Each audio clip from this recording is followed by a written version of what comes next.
Hello, my name is Alex Dean. I'm a professor at North Carolina State University. I want to tell you about the new course that we've developed called the Connected MCU Lab. This is a work that's collaboration between Microchip, Imagination Technologies, and Distrelec. This course is designed to be an introduction very early in the curriculum to embedded systems and Internet of Things concepts. So this course is targeted for in the first year. So the students just need to have some C programming experience. We'll see how we make this work.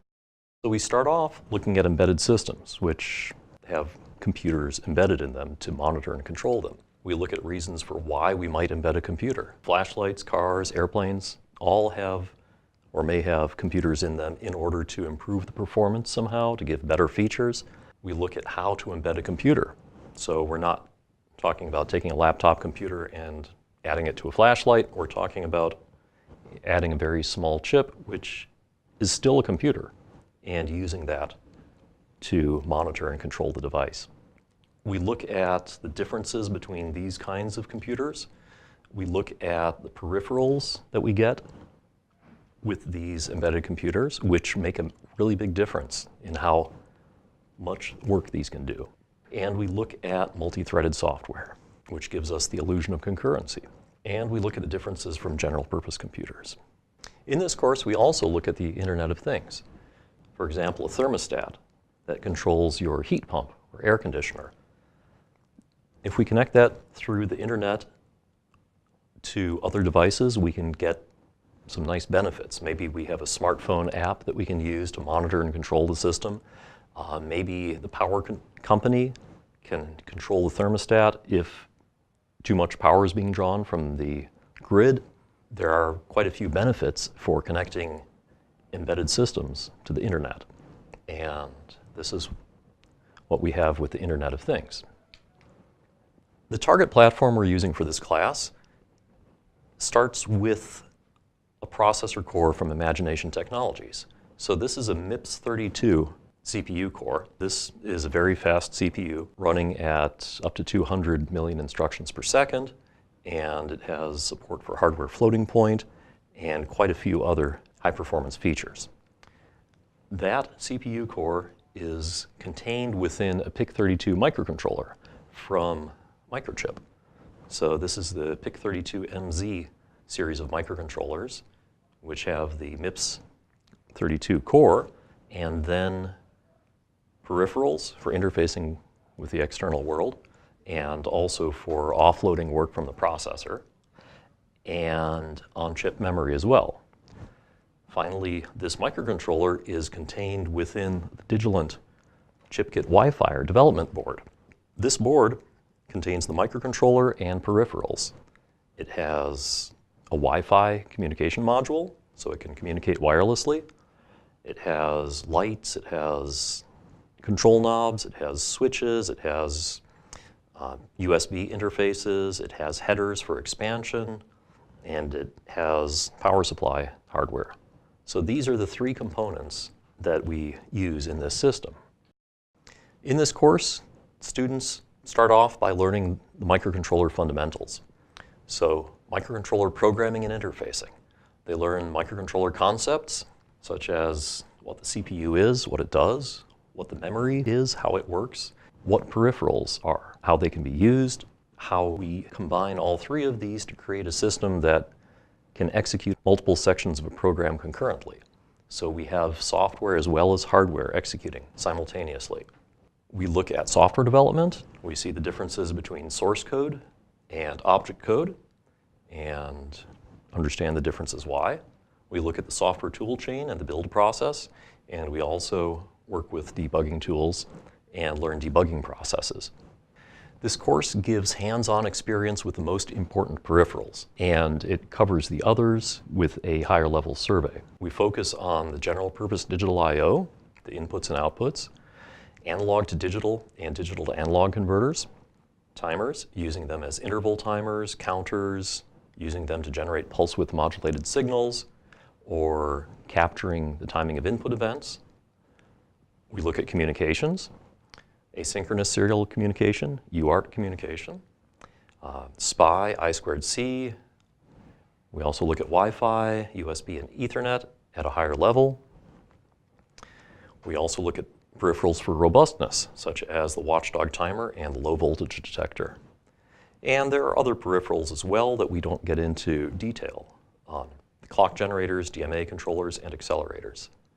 We also look at how to interface the board with Arduino shields. One of the fundamental concepts of embedded systems is that of concurrency. So we expect one microcontroller to be able to manage multiple activities seemingly at the same time. But we only have one processor core running, typically. Even if we have more than one processor core, we have many more software threads than we have hardware processor cores. So we need to share the processor core somehow among these different threads. So we use concurrency. And we provide the concurrency using some type of scheduling approach. This course talks quite a bit about different scheduling approaches because that's so fundamental for developing embedded systems efficiently. Here we have an example of a sequence diagram. We have multiple actors. These could be hardware or software. And time progresses vertically. In this case, we can see there's a timer module that is generating an overflow signal that is triggering another peripheral, a direct memory access controller, to copy some data to a digital to analog converter output.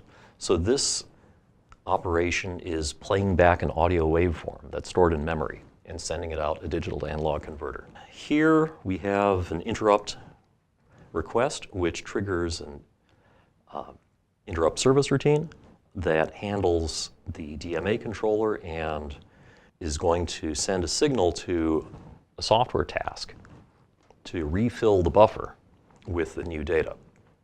So this is an example of the kind of concurrency that we have in embedded systems, where we have multiple software threads as well as hardware peripherals that are acting independently but with synchronization. So this is a fundamental concept for the students to understand. The embedded system is more than just what your source code says. It's more than just the program that's running. There are multiple pieces within that program. So in this course, we look at various ways of supporting concurrency. We look at schedulers and task prioritization and preemption for those tasks. We look at interrupts using finite state machines, and we end up using a preemptive kernel. We also look at creating multitasking systems. We look at synchronization between the tasks and communication, and we also introduce basic real-time system concepts, such as schedulability and response time. This is operating systems for embedded systems, but this is very different from what you would get in a typical computer science class because that's a different domain from what we need for these embedded systems. The course also contains a focus on creating Internet of Things devices. So in this course module, we learn about how to create an Internet of Things device using the Imagination Technologies Creator IoT framework. And we learn about the protocols, the devices, objects, and resources that are represented within that framework, and application design. This lab uses the Wi-Fi's Wi-Fi module, which allows it to communicate to a wireless access point and communicate to the internet. And there, you can use an Android smartphone app to communicate and control this device and switch on LEDs, switch them off, read the status of the switches on the board, read the CPU temperature, potentiometer value. So we step through how to add functionality to an existing application. In this part of the course, we look under the CPU's hood. Initially, when we introduced the CPU, we present it as something that executes the program. But to understand it properly, we need to go and see the details inside. The instructions that the CPU executes are not C language instructions. They're machine code instructions from the MIPS 32 instruction set architecture. So we examine those. We examine what happens when the processor responds to interrupts and exceptions. So there isn't an instantaneous response. There are several steps that need to take place. We also introduce some advanced concepts which provide sort of a hook for the really bright students in the class that are curious about some things and they like to know how it works. So microarchitecture is a hot topic. How does the processor execute those instructions so quickly? So we show instruction pipelining, branch prediction, out-of-order execution, all of which are used in order to speed up the CPU to enable it to run at 200 megahertz. We also look at memory systems. There's RAM and flash ROM in the chip also, but that memory is much slower than the CPU core. So we need support systems, such as caches, a prefetch module, and an interconnection network that allow the memory to appear to be as fast as the CPU. So these components deliver the data that the CPU is probably going to need ahead of time, so the CPU doesn't need to wait. These topics tie in with the traditional computer organization class, and that's one of the strengths of this course because you can tie in with the Harris and Harris textbook and other material from Imagination Technologies for teaching computer organization.